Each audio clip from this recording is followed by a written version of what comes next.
शलाकया चक्षुरुन्मिलितं येन तस्मै श्रीगुरवे नमः। नमो विष्णुपादाय कृष्णप्रेष्ठाय भूतले श्रीमते भक्तिवेदान्त स्वामिनिति नामिने। नमस्ते सरस्वती देवे गौरवाणी प्रचारिणे निर्विशेष शून्यवादी पाश्चात्य देशकारिणे। जय श्री कृष्ण चैतन्य प्रभु नित्यानंद श्री अद्वैत गदाधर श्रीवासादि गौर भक्त वृंद। हरे कृष्णा कृष्णा कृष्णा हरे हरे हरे राम राम राम हरे हरे।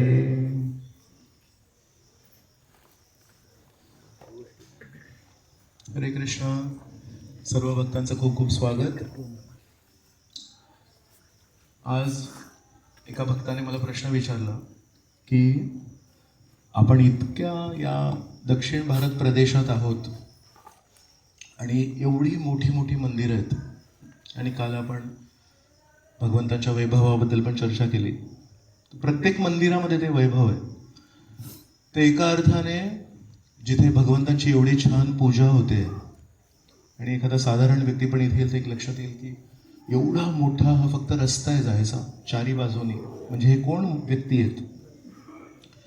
पण त्यांनी खूप छान प्रश्न विचारला की एवढं सगळं वैभव, एवढे सगळे मोठमोठे मंदिरं, एवढी सगळी संस्कृती असून म्हणाले की जो काही अपप्रचार हिंदू धर्माबद्दल आणि त्या हिंदू धर्माच्या अपप्रचाराचा एक परिणाम की काही लोक त्याचा फायदा घेऊन स्वतःच्या स्वार्थासाठी तथाकथित धर्म परिवर्तन करतात, ते पण दक्षिण भारतातच सर्वात जास्ती आहे। ते याचं काय कारण आहे? तेव्हा मला एक आठवलं की श्रील प्रभुपाद प्रचार करता करता एकदा न्यू वृंदावनला गेले होते। अमेरिकेत एक जागा आहे श्रील प्रभुपादांनी स्थापित केली आहे, त्याला प्रभुपादांनी नाव दिलं नव वृंदावन। आणि तिथे श्री श्री राधा वृंदावन चंद्र हे स्थापित आहेत। तर प्रभुपाद तिथे जेव्हा पोचले तेव्हा प्रभुपादांनी दंडवत प्रणाम केला भगवंतांना आणि जेव्हा उभे झाले तेव्हा राधा वृंदावन चंद्रकडे बघत बघत त्यांच्या डोळ्यातून अश्रू वाहू लागले आणि मग तिथे जे भक्त होते त्यांना उद्देशून म्हणाले, तुम्ही किती भाग्यवान आहात, वैकुंठातून वृंदावनातून श्री श्री राधा कृष्ण इथे साक्षात अवतरलेत आणि हे दोघं किती सुंदर आहेत। आणि मग परत एकदा त्यांच्याकडे बघून डोळ्यातून अश्रू वाहत होते त्यांच्या आणि मग या सर्व भक्तांना उद्देशून म्हणाले, यांची तुम्ही नीट काळजी घ्या। आणि मग प्रभुपाद म्हणाले, जशा प्रकारे एक आगगाडी असते ती चालताना दोन रुळावर चालते, तसंच म्हणाले भक्तीची जी आगगाडी आहे आपली ती दोन रुळावर चालणार। एक म्हणाले भागवत विधी आणि एक आहे पांचरात्रिकी विधी। भागवत विधी म्हणजे श्रवणम कीर्तनम, एकत्र येऊन परमेश्वराबद्दल स्मरण करणं, श्रवण करणं, कीर्तन करणं, त्याला म्हणतात भागवत विधी। आणि पांचरात्रिकी विधी म्हणजे नारद मुनींनी मूर्तीपूजा कशी करायची याच्यावर एक पुस्तक लिहिलं, त्याचं नाव आहे श्री नारद पांचरात्र। तर त्या नारद पंचरात्रामध्ये मूर्तीपूजा कशी करायची ही जी विधी दिली आहे त्याला अनुसरून जेव्हा आपण पूजा विधी करतो त्याला म्हणतात पांचरात्रिकी विधी। तर प्रभुपादांनी सांगितलं, जर आपण फक्त भागवत विधी केली, फक्त आपण श्रवणम कीर्तन करणार, मूर्तींची पूजा नाही करणार, तर आपण जे ऐकतोय त्याला जीवनामध्ये अवलंब करण्यासाठी संधी नाही मिळणार। परमेश्वर महान आहेत, आपण दास आहोत हे आपण ऐकतोय, पण त्याला आपल्या कृतीमध्ये जर आपण घडवून नाही आणलं की रोज परमेश्वराला त्यांना श्रृंगार करणं, त्यांना स्नान करणं, त्यांच्यासाठी वेगवेगळे भोग बनवणं, त्यांना ते दाखवणं, तर त्याला ती संधी नाही मिळणार। मग ती भागवत विधी जी आहे ती फक्त आपण ज्ञान प्राप्त करतोय पण त्याला आपल्या जीवनात आपण उतरवत नाहीये। आणि मग प्रभुपाद म्हणाले की काही लोक आहेत ते फक्त पंचरात्रिकी विधी करतात, म्हणजे फक्त मूर्ती पूजा करतात, पण काही दिवसांनी असं होणार की त्या भक्ताला वाटणार हे किती ओझं आहे माझ्यावर, सकाळी यांची पूजा करायला लागते, दुपारी यांना आरती करायला लागते, संध्याकाळी यांची काळजी घ्यायला लागते, एवढ्या सगळ्या सेवांमध्ये मी गुंतलेलो आहे, पण हे नक्की आहेत तरी कोण? पण तो सेवांमध्ये इतका गुंतला आहे की त्याला परमेश्वराची स्तुती ऐकायला वेळ नाहीये, त्याला परमेश्वराबद्दल श्रवण करण्यासाठी त्याला वेळ नाहीये. तर पंचरात्री की विधी फक्त केली तर परमेश्वराची पूजा ही ओझं होते. आणि केवळ भागवत विधी केली तर ते फक्त ज्ञानाच्या रूपामध्ये आपल्याला माहिती असतं, पण आपल्या आचरणात आणि आपल्या कृतीमध्ये काहीच नाहीये. त्यातून कुठला मार्ग श्रेष्ठ आहे? दोन्ही चांगले नाहीये. तर प्रभुपादांनी सांगितलं म्हणून आपल्या भक्तांनी नेहमी दोन्ही विधी करायला पाहिजेत. आपण पूजा पण करायला पाहिजे, पण ती पूजा आपण कोणाची करतोय आणि कुठल्या भावनेत करतोय आणि योग्य भावना काय ते समजण्यासाठी श्रवण करायला पाहिजे. पण श्रवण केल्यानंतर फक्त श्रवण करून पोट नाही भरायला पाहिजे, आपण आपल्या कृतीमध्ये आपल्या आचरणात पण ते आणायला पाहिजे. आणि या दोन गोष्टींचा जेव्हा समन्वय होईल तेव्हा प्रभुपादांनी सांगितलं की एका वैष्णवाची चांगली प्रगती होते. तर मग या प्रश्नाला अनुसरून आपलं उत्तर आहे की ज्या ठिकाणी फक्त मूर्तीपूजेवर भर आहे त्यामध्ये जी पहिली पिढी होती त्यांना तर सगळं ज्ञान होतं, त्यांनी भरपूर श्रवण केलं होतं, त्यांनी वाचन केलं होतं, त्यांना माहिती आहे भागवतात काय लिहिलंय, त्यांना माहिती आहे रामायणात काय लिहिलंय, आणि त्याच्या अनुसार त्यांनी भावनेवर आधारित मूर्तीपूजा केली. पण जर मूर्तीपूजा इतकी मोठी झाली, इतकी विस्तारित झाली, इतकी डिटेलमध्ये झाली की आता श्रवण कीर्तन करायला वेळ नाहीये, तर नंतरच्या पिढ्यांना काय झालं, त्याचा ओझं झाला. आणि म्हणून आपण बघतो की दक्षिण भारतामध्ये जरी मोठमोठे मंदिरं आहेत पण त्या मंदिरांमध्ये लोक किती आहेत? आपल्या हे जे आपण जे फिरायला आलो त्या लोकांना सोडून किती लोक आहेत? काल संध्याकाळी त्या मंदिरामध्ये आपण जे बाहेरून आलो त्यांना सोडून स्थानिक लोक किती होते? तर कधी कधी काय होतं की खूप जास्ती मूर्तीपूजेवर भर दिला तर मग त्याची एक दुसरी बाजू पण आहे. आणि उत्तर भारतात आपण बघतो की मूर्तीपूजेला जर महत्त्व नाही दिलं, फक्त श्रवणम कीर्तनम केलं तर मग ते फक्त कथा चालू आहे, ज्ञान खूप चालू आहे, पण आचरणामध्ये आपल्याला ते तसं काही दिसत नाही. पण प्रभुपादांनी आपल्याला या दोघांचा एक समन्वय दिलाय. तर खूप महत्त्वाचं आहे हे की आपण मूर्तीपूजा जेव्हा करतो तेव्हा मूर्तीपूजेचा एक सगळ्यात महत्त्वाचा एक भाग आहे. ज्यांची आपण पूजा करतोय, नारायणाची पूजा करतोय, ते नारायण कुठल्या कुठल्या रूपात आहेत? एक वैकुंठात आहेत आणि दुसरं या जगामध्ये कुठे राहतात? मूर्तींच्या रूपात राहतात. अजून एक तिसरं स्थान आहे, कुठे राहतात भगवंत? परिणाम पण आहे. आणि विष्णू जे आहेत ते परमेश्वर आपल्या जीवात्म्यांच्या हृदयात राहतात. तर मूर्तीपूजा करणारा जो व्यक्ती आहे त्याला खरोखर ज्ञान असेल, फक्त पुस्तकी ज्ञान नाही, ऍक्च्युली थोडंफार जरी त्याला समज म्हणू आपण, त्याला समज असेल त्याला, तर तो मी ज्यांची पूजा करतोय त्यांच्या दर्शनासाठी लांबून आलेले भक्त आहेत, ते म्हणतात की आम्हाला थोडं दर्शन देणार का, आम्हाला थोडं दर्शन घ्यायचंय. तर त्या व्यक्तीशी तो कसा वागेल? नम्रपणे वागेल किंवा त्याला स्वागताची भावना असेल. अरे वा, तुम्ही कुठून प्रवास करून आले आणि मी ज्यांची रोज पूजा करतोय त्यांच्या एका दर्शनासाठी तुम्ही इतका लांब प्रवास केला, म्हणजे तुम्ही तुमच्यासाठी काहीतरी सोयीसुविधा करायला पाहिजे. पण फक्त मूर्तीपूजेपर्यंतच आपले जर केंद्रित असेल आणि आपण जर श्रवण कीर्तनामध्ये आपल्याला इंटरेस्ट नाही आहे, मग काय होतं की आपण फक्त जे आलेले भक्त आहेत त्यांना चला पुढे चला, कधी कधी धक्का पण देऊ शकतो चुकीने, कधी कधी अनादर करू शकतो. तर कधी कधी असं होतं की अशा मंदिरांमध्ये जिथे आपण म्हणतो की एक विशिष्ट प्रकारचा पोशाख असला पाहिजे है ना, तर काही मंदिरांमध्ये आपण बघतोय विशिष्ट.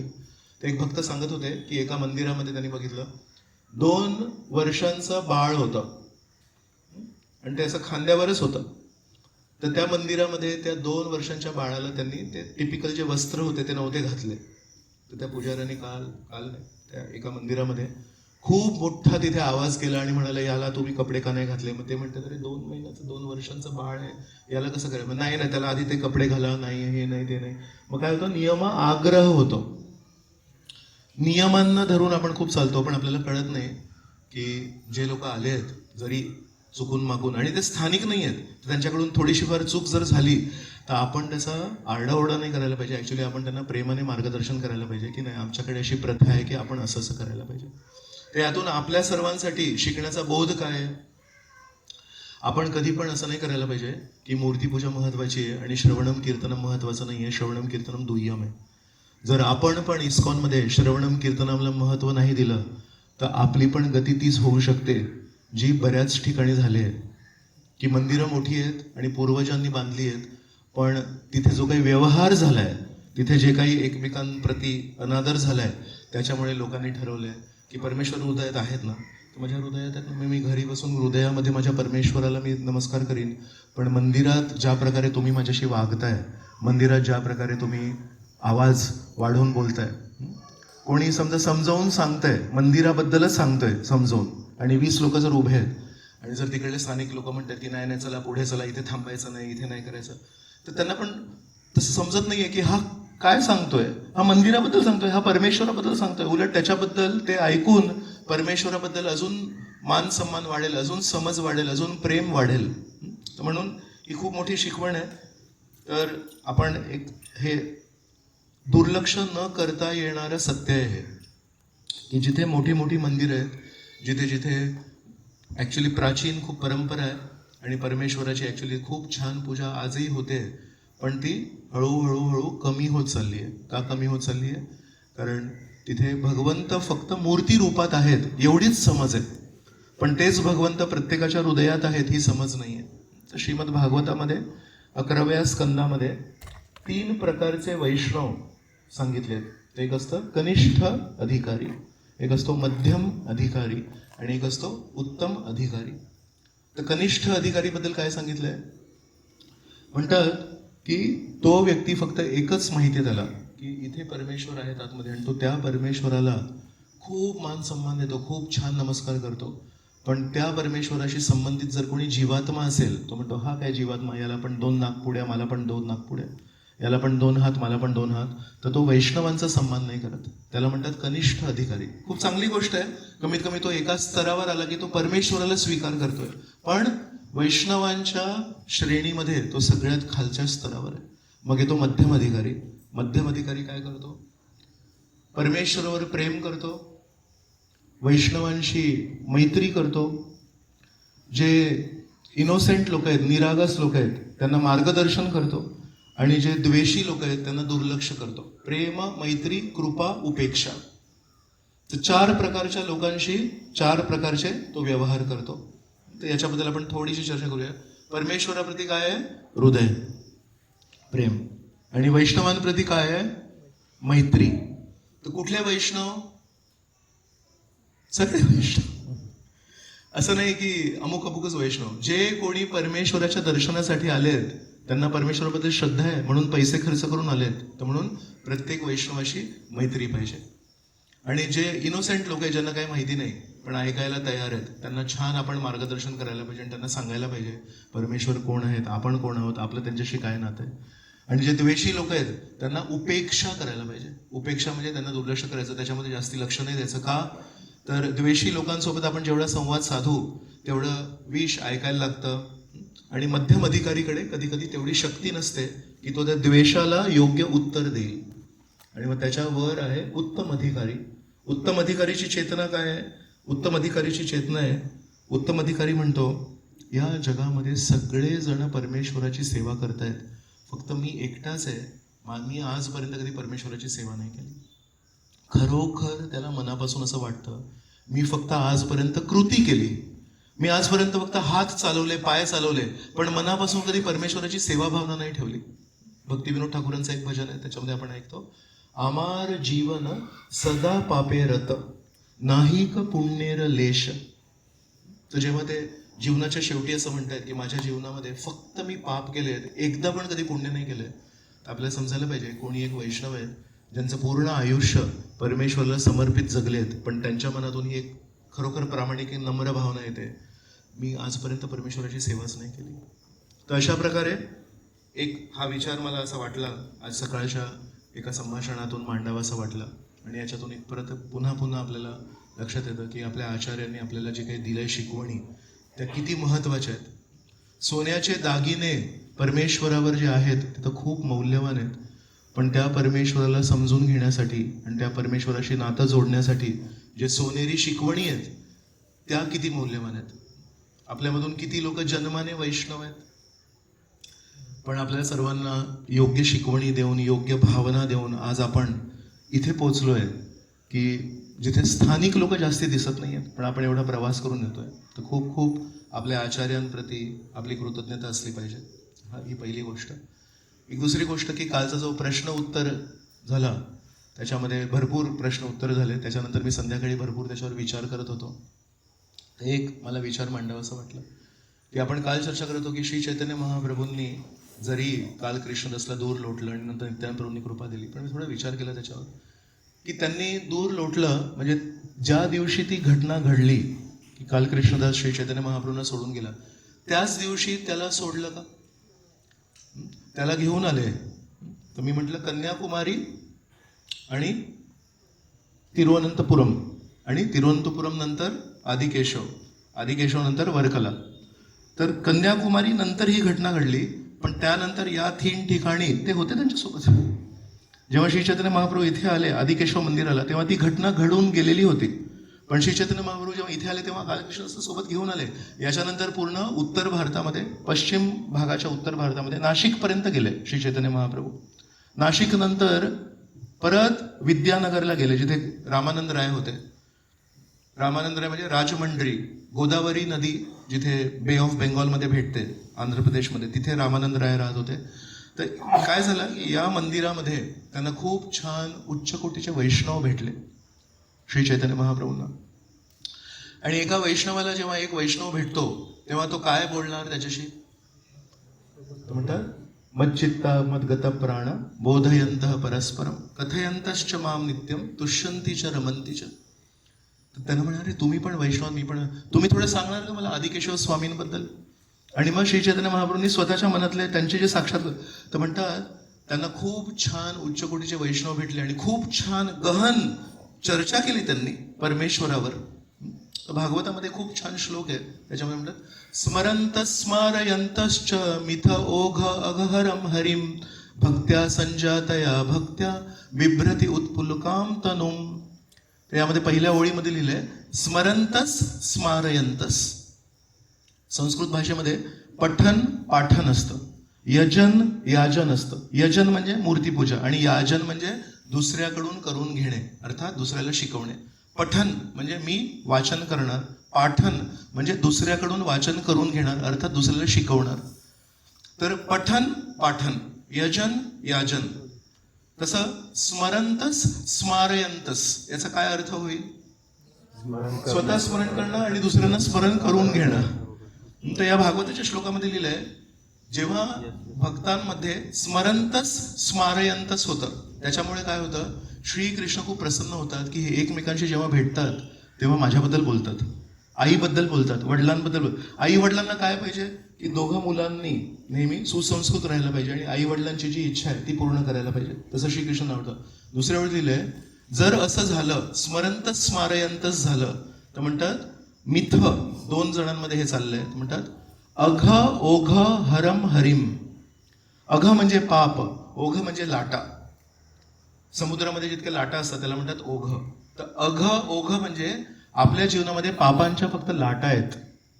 आज हे केलं, उद्या ते केलं, काल हे केलं होतं, परवा ते केलं होतं. तर नुसत्या पापांच्या लाटाच आहेत आपल्या जीवनामध्ये. तर त्या लाटांना कोणी कंट्रोल करू शकतं का? किती लाटांना कंट्रोल करणार तुम्ही? एका लाटेसमोर उभे राहते लाटच फेकते तुम्हाला समुद्रामध्ये, आणि अशा अनेक लाटा येतील. आता कन्याकुमारीमध्ये तुम्ही स्नान करणार आता, तिथे या श्लोकाला लक्षात ठेवा. तर आपल्या जीवनामध्ये पापांच्या लाटा आहेत, पण या पापांच्या लाटांना पण नाश करण्याची शक्ती हरीमध्ये आहे. तर म्हणतात मिथ अघ ओघ हरम हरिम. हरी काय करणार? आपल्या जीवनामध्ये पापांच्या ज्या लाटा आहेत त्यांना घेऊन जाणार. ती शक्ती आपल्यामध्ये नाही आहे, पण कोणामध्ये? परमेश्वरामध्ये. पण परमेश्वर ते का करतील? कारण त्यांना प्रसन्नता झाली. स्मरंत स्मारयंतश्च. आणि मग काय होतं? भक्त्या संजातया भक्त्या. भक्तीमधून भक्ती उत्पन्न होते. याचा अर्थ काय? काल आपण चर्चा करत होते, एक असे विधी भक्ती. विधी भक्ती म्हणजे मनामध्ये भावना नाही आहेत, पण आपण विधी करतोय, जे सांगितलंय ते करतोय, त्याला म्हणतात विधी भक्ती. आणि त्याच्यानंतर येते भावभक्ती. भावभक्ती म्हणजे ऍक्च्युली मनापासून आपण परमेश्वराची सेवा करतो. भक्त्या संजातया भक्त्या. भक्तीमधून भक्ती उत्पन्न होते, म्हणजे विधी भक्तीमधून भावभक्ती उत्पन्न होते. तर आज जर आपण विधी भक्ती केली आणि स्मरंतस स्मारयंतस केलं, पंचरात्री की विधी सोबत जर भागवत विधी केली, तर उद्या आपल्या हृदयामध्ये खरोखर परमेश्वराप्रती स्नेह आणि भावना ऍक्च्युली उत्पन्न होऊ शकतात. आपण नेहमी ऐकतो मोठे मोठे रूप गोस्वामी, सनातन गोस्वामी, रामानुजाचार्य, मध्वाचार्य यांना परमेश्वराप्रती किती प्रेम होतं. जीवन त्यांचं कसं आहे? तर ते जीवन फक्त ऐकायची गरज नाही आहे, जर आपण भागवत विधी आणि पंचरात्री की विधी दोन्ही जर केल्या तर आपल्याला पण परमेश्वराप्रती ते दिव्य स्तर प्राप्त होऊ शकतं. आणि मग शेवटच्या ओळीत लिहिलंय बिभ्रती उत्पुलकाम तनुम, की रोमांच ऍक्च्युली उभे राहू शकतात आपले. आपण फक्त हे ऐकतो की मोठे मोठे साधू संत आहेत, जेव्हा ते हरिनाम घेतात, दर्शन घेतात, तेव्हा त्यांचा रोमांच उभे राहतात. आपले तर नाही होत, पण आपले पण होऊ शकतात जर आपण स्मरंतस स्मारयंतस केलं आणि त्याच्यासोबत आपण परमेश्वरला प्रसन्न केलं. तर म्हणून वारंवार मला एक लक्षात येत होतं की श्री चैतन्य महाप्रभू आहेत. श्री चैतन्य महाप्रभूंनी इतक्या ती जी घटना घडली त्याच्यानंतर पण असं नाही की त्याला त्याग केला, त्याला सोबत ठेवलं. त्याला इथे जेव्हा आले श्री चैतन्य महाप्रभू तेव्हा त्यांना ती गंभीर जी चर्चा केली त्यांनी इथल्या वैष्णवांसोबत. त्याच्यानंतर इथल्या वैष्णवांनी त्यांना एक पुस्तक दाखवलं. ते पुस्तक होतं श्री ब्रह्मसंहिता.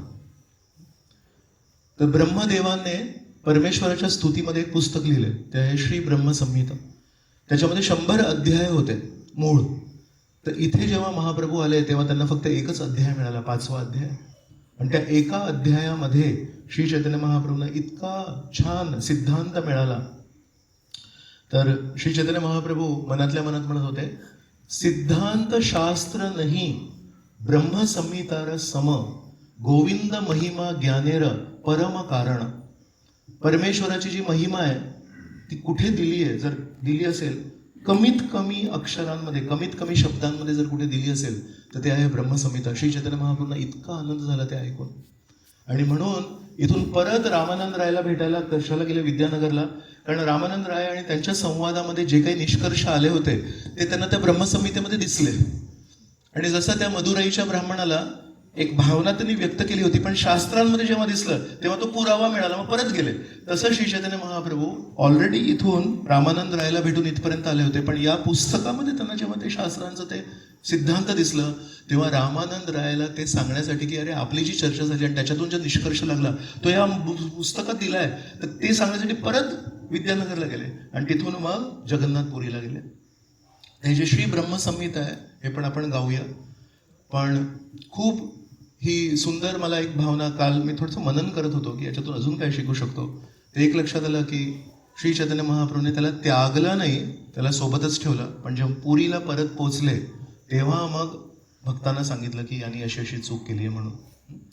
अजून एक गोष्ट की तिथे कृष्णदास कविराज गोस्वामी खूप सुंदर श्लोक सांगतात. तर म्हणतात, सेई प्रभू धन्य जेना छाडी निज जान, सेई भक्त धन्य जेना छाडी प्रभूर चरण. तर सेई प्रभू धन्य जेना छाडी निज जन. तर श्री चैतन्य महाप्रभूंच्या स्तुती म्हणतात की किती छान आहे ते श्री चैतन्य महाप्रभू. ना छाडी निज जन, स्वतःच्या भक्ताला त्यांनी सोडलं नाही. सेई भक्त धन्य जेना छाडी प्रभूर चरण. आणि तो भक्त पण धन्य आहे ज्यांनी श्री चैतन्य महाप्रभूंच्या चरणांना नाही सोडलं. जरी ते एकमेकांशी तशा पूर्वीप्रमाणे बोलत नसतील नक्कीच, पण त्या काल कृष्णदासनी पण नाही म्हटलं अच्छा तुम्ही आजकाल माझ्याशी बोलत नाही का, तर मी पण सोडून चाललो. आणि श्री चैतन्य महाप्रभूंनी पण असं नाही की आजपासून नाही, ठीक आहे तू माझ्यासोबत आलायस, शेवटपर्यंत तुला ठेवीन आणि नंतर मग नित्यानंद प्रभूंना सांगेन. तर प्रभुपाद या घटनेवर जेव्हा बोलत होते तेव्हा त्यांनी छान एक गोष्ट सांगितली. काल मी म्हणालो होतो की महाप्रभूंनी काल कृष्णदासची शेंडी पकडली आणि त्याला खेचत आणलं.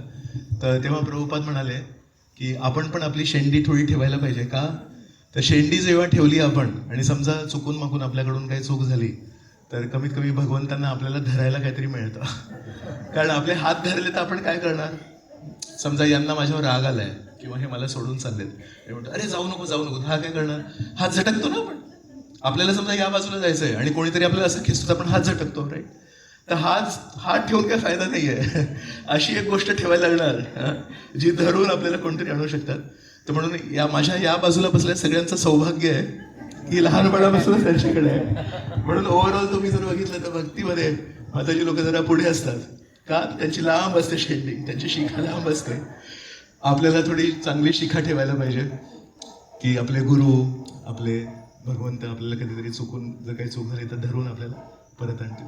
सो प्रभुपादांकडे ती कला होती, मस्करी करून गंमत जम्मत सांगून आपल्याला खूप खोल सिद्धांत सांगायचे.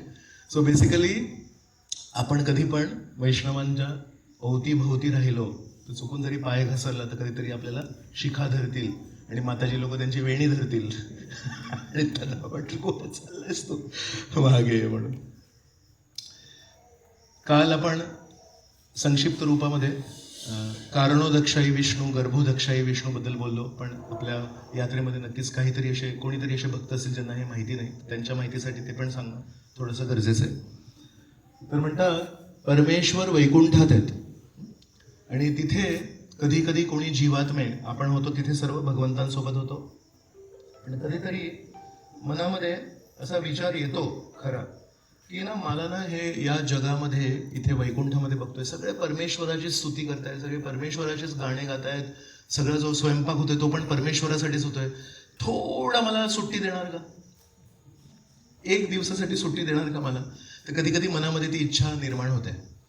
काय अशी मोठी द्वेषाची इच्छा नाही आहे, पण एक थोडी वाटतं की का बाबा एवढंच नेहमी का करायचं. तेव्हा परमेश्वर इतके दयाळू आहेत, परमेश्वर म्हणतात जर तुला मला सोडून जायची इच्छा असेल तर त्याचं नियोजन कोण करणार, शक्ती कोणाकडे आहे, माझ्याकडेच आहे. लहान मूल आहे, त्याला कधी कधी आईवर राग येतो, तो पळून जातो, पण त्याला खाऊ कोण घालणार आहे, ते पळून गेलाय आईच घालणार आहे. तर म्हणून परमेश्वर काय करतात, वैकुंठातून आपल्याला समजा वीट आला तर कंटाळा आला मला, तर परमेश्वर अशा जीवात्म्यांसाठी एक वेगळं जग निर्माण करतात. त्याला म्हणतात आपण भौतिक जगत. भौतिक जगत म्हणजे हे जग जिथे परमेश्वर स्पष्ट रूपात नाही आहेत. श्रवण करायला लागेल, थोडी तपस्या करायला लागेल, थोडे श्रम करायला लागतील भगवंतांना बघायला, पण असे दिसतात का आपल्याला नाही दिसत. जसं आज आपण एकमेकांना बघतोय तसं वैकुंठामध्ये आपण विष्णू लक्ष्मी यांना असं स्पष्टपणे बघू शकतो. मग हे वेगळं जग बनवतात, तर ते वेगळं जग बनवण्याची प्रक्रिया काय आहे, ते एक आहे, एक समुद्र आहे, त्याचं नाव आहे कारण उदक शाई. शाई म्हणजे झोपलेले आहेत, कारणोदक सागर. तर तिथून कारण आहे, कारण म्हणजे तिथून उत्पत्ती होते भौतिक जगाची.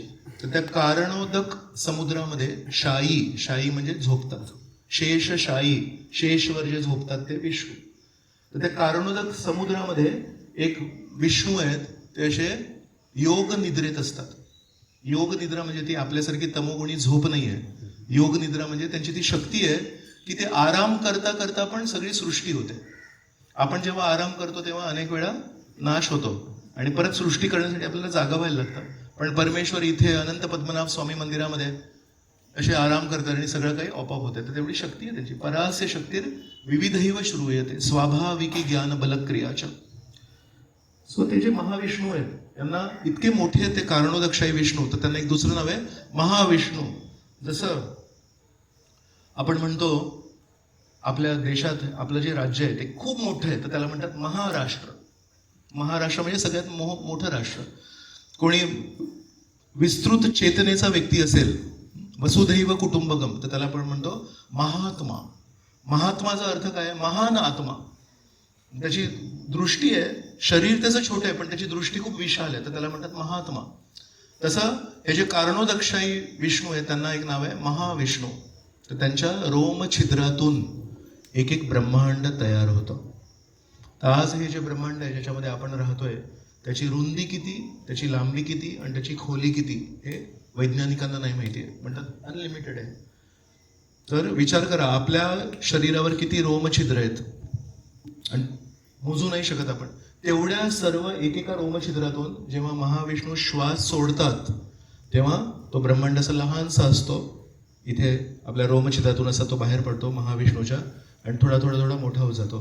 आणि नंतर मग जेव्हा श्वास आतमध्ये घेतात तेव्हा तो ब्रह्मांड परत असा लहान होत जातो आणि परत त्यांच्या शरीरात जातो. तर ज्यांची ज्यांची जी जी इच्छा आहे त्या त्या इच्छेप्रमाणे बरोबर त्यांना ते शरीर मिळतं. तर पूर्ण सृष्टी कशी बनवली आहे, तुमची काय इच्छा आहे सांगा, तुला ती इच्छा मी करून देतो. मुलांची इच्छा आई वडीलच पुरवतात, हट्ट केला तरी पुरवतात. कधी चुकीची इच्छा असेल तर कधी कधी करायला लागतं, तर ठीक आहे बाबा तू घे पण खुश राहतो. तसं परमेश्वर ब्रह्मांडाची सृष्टी करतात आणि ब्रह्मांडाचा प्रलय होतात. आता हा ब्रह्मांड तयार झाला, आपण या ब्रह्मांडावर फोकस करू जो आता बाहेर निघालाय. तर त्या ब्रह्मांडामध्ये आता 14 स्तर आहेत. सगळ्यात वर आहे ब्रह्मदेवांचं स्तर, मग त्याच्यानंतर मोठे मोठे ऋषी मुनी तपोलोक महरलोक त्यांचं स्तर आहे. त्याच्या खाली आहे देवतांचं स्तर, त्याच्या खाली आहे पृथ्वी आणि त्याच्या खाली आहे पाताल लोक, जिथे चुकीची वृत्ती असलेले लोक, म्हणजे जेल सारखं आहे ते. तिथे सूर्यप्रकाश नसतो, पृथ्वीच्या खाली सूर्यप्रकाश नाही, फक्त वरचे जे 7 स्तर आहेत तिथेच फक्त सूर्यप्रकाश असतो. तर विचार करा, आयुष्यभर रात्र. काही आपल्या पृथ्वीवर असे देश आहेत जिथे थंडीच्या दिवसांमध्ये फक्त 3 तासांसाठी दिवस असतो. आयर्लंड, नेदरलँड आहेत ना, त्याला म्हणतात लँड ऑफ द मिडनाईट सन म्हणून. तिथे 11 वाजता सूर्योदय होतो सकाळी आणि 3 वाजता सूर्यास्त होतो थंडीच्या दिवसांमध्ये. आणि उन्हाळ्याच्या दिवसांमध्ये रात्री 11 किंवा 12 वाजता सूर्यास्त होतो आणि 2:30 वाजता सूर्योदय होतो. पृथ्वीच्या वरच्या बाजूला आहे ना, तर विचित्र आहे तिकडे. तिथे वेडेपणा पण होतो कधी कधी लोकांना. तर म्हणून पाताल लोक काय आहे, शिक्षास्थली आहे. शिक्षा जेव्हा ते चुकीची वृत्ती असते त्यांना खालच्या स्तरावर, आणि जेवढे आपण पुण्यवान असू तेवढे वरच्या स्तरांवर. तर इथे आहे स्वर्गलोक आणि इथे आहे पाताल लोक. तसं एक ब्रह्मांड आहे, पण या ब्रह्मांडाला पोषण करण्यासाठी तिथे योग्य सगळं कार्यभार होतोय की नाही ते बघण्यासाठी तिथे कोणतरी पाहिजे. तर महाविष्णू होते, कारणोदक्षाई विष्णू होते, त्यांच्या रोमछिद्रातून एक ब्रह्मांड आलं आणि त्या ब्रह्मांडामध्ये आता 14 स्तर आहेत. तर त्या ब्रह्मांडामध्ये हे जे कारणोदक्षाई विष्णू आहेत ते स्वतःचा विस्तार करतात आणि गर्भोदक समुद्र होतं. जसं आईच्या पोटाला गर्भ म्हणतात आणि आतमध्ये बाळ असतं, तसं हे पण एक ब्रह्मांड आहे, ते आईच्या गर्भासारखं आहे आणि त्याच्यामध्ये एका बाळासारखे गर्भोदकशाही विष्णू असतात. ते होते कारणोदक समुद्रामध्ये कारणोदकशाही विष्णू, हे गर्भोदक सागरामध्ये गर्भोदकशाही विष्णू. आणि या गर्भोदकशाही विष्णूच्या नाभीतून एक कमळाचं फूल निघतं. त्या कमळाच्या फुलावर ब्रह्मदेव असतात आणि त्या कमळाचा जो देठ आहे त्या देठामध्ये 14 स्तर आहेत आणि तिथे हे 14 लोक आहेत.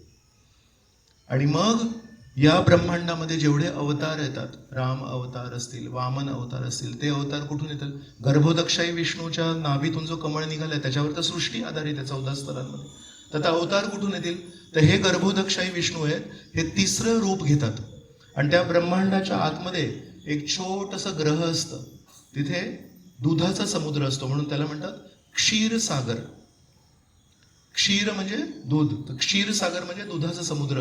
आणि कारण तिथे दुधाचा समुद्र येतो तर पूर्ण ग्रह पांढरं पांढरं दिसतं, म्हणून त्याला म्हणतात श्वेतद्वीप. तर जेव्हा जेव्हा आपण ऐकतो की देवतांना प्रार्थना करायची होती तर ते कुठे जातात? ते श्वेतद्वीपमध्ये जातात आणि त्या क्षीरसागरच्या काठावर जिथे विष्णू आहेत तिथे त्यांना प्रार्थना करतात. तर देवतांना मूळ श्रीकृष्णांप्रती ऍक्सेस नाही आहे, भगवंत आले वाटतं. जय श्री आदिकेशव स्वामी की